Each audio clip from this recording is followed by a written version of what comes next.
तो वहीं बीजेपी ने जम्मू कश्मीर के विधानसभा चुनाव के लिए पूरी ताकत झोंक दी है। 18 सितंबर को पहले चरण के लिए 24 सीटों पर मतदान होना है।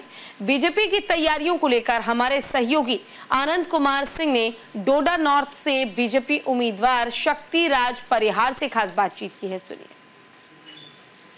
जम्मू कश्मीर विधानसभा चुनाव के पहले चरण की शुरुआत जल्द ही होने वाली है और उसको लेकर वोटिंग की जाएगी। कितनी तैयार है बीजेपी और क्या वो समीकरण होंगे जिसको लेकर जीत के पैमाने गढ़े जाएंगे, इस मुद्दे पर हमसे बात करने के लिए डोडा वेस्ट से उम्मीदवार शक्ति राज परिहार जी हैं। सर, कितने तैयार हैं आप लोग?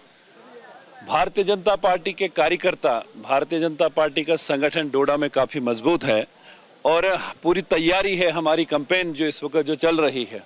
और कल यहाँ देश के यशस्वी प्रधानमंत्री आदरणीय मोदी जी भी 41 साल के बाद कोई प्रधानमंत्री डोडा में यहाँ पे कल आए और उनके आने से एक बहुत अच्छा वातावरण माहौल यहाँ पे बना है।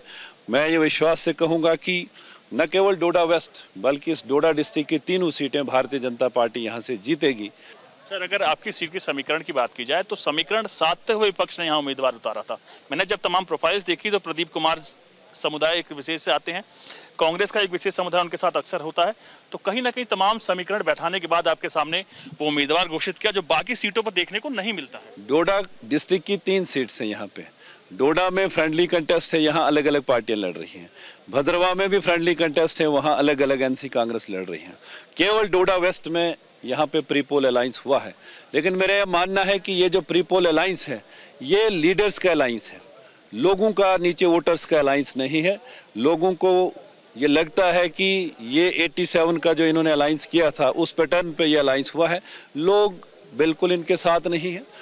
सर, उमर अब्दुल्ला ने इंजीनियर को आपकी बी टीम करार दिया है और कहीं ना कहीं तमाम मैनिफेस्टो को लेकर भी अचम ने सवाल करे, तो 2 सवालों का जवाब इस पे सर। देखिए, अगर जहाँ तक मैनिफेस्टो की बात है, अगर आप एनसी का मैनिफेस्टो अगर देखें, एनसी का जो मैनिफेस्टो है वो धारा 370 वापस लाने की बात करते हैं। अब लोग ये समझते हैं, आज पढ़े लिखे लोग हैं, समझते इस बात को हैं कि जिस धारा 370 को पार्लियामेंट में दोनों राज्यसभा लोकसभा से वहाँ से पास करने के बाद उसको सुप्रीम कोर्ट के कॉन्स्टिट्यूशनल बेंच ने उस पर अपना मोहर लगाई हुई है, तो लोग ये समझते हैं कि एनसी के 3 एमपी हैं, 3 एमपी जाके वो धारा 370 को वापस लाने की बात करते हैं। इमोशनल कार्ड खेलने की कोशिश है। सर, अगर बीजेपी की बात की जाए तो आप सरकार में मंत्री भी रहे हैं, तो कहीं ना कहीं तमाम पॉलिटिकल प्रिजनर्स को छोड़ने के साथ ये चीज़ कहीं ना कहीं मानी जा रही है कि आतंकवाद बढ़ेगा, पत्थरबाजी बढ़ेगी। हम लोग सरकार में भी रहे हैं, पीडीपी के साथ कोलिशन में भी रहे हैं, लेकिन जब हमने देखा यहाँ पे कि हालात दिन ब दिन खराब हो रहे हैं, जब आतंकवाद बढ़ रहा है, पत्थरबाजी बढ़ रही है, तो पार्टी हाईकमांड ने यह डिसीजन लिया कि हमने सपोर्ट विड्रा करनी है। हमारे लिए सरकार कोई मायने नहीं रखती है, सत्ता में रहना कोई मायने नहीं रखते हैं। हमारा nation first, party second and self last की बात होती है, देश हित की बात होती है, राष्ट्र हित की बात होती है। देश हित में जो होगा वही करेंगे। ये सत्ता हमारे लिए कोई मायने नहीं रखती है, ये भाजपा का एक एजेंडा है, उस एजेंडे पे हम सब लोग कार्य कर रहे हैं। हमसे बात करने के लिए शुक्रिया सर। जाते जाते आपको इस भीड़ के पास छोड़ के जाना चाहता हूं और अगर आप समय देखें तो रात के लगभग 10 बज रहे हैं।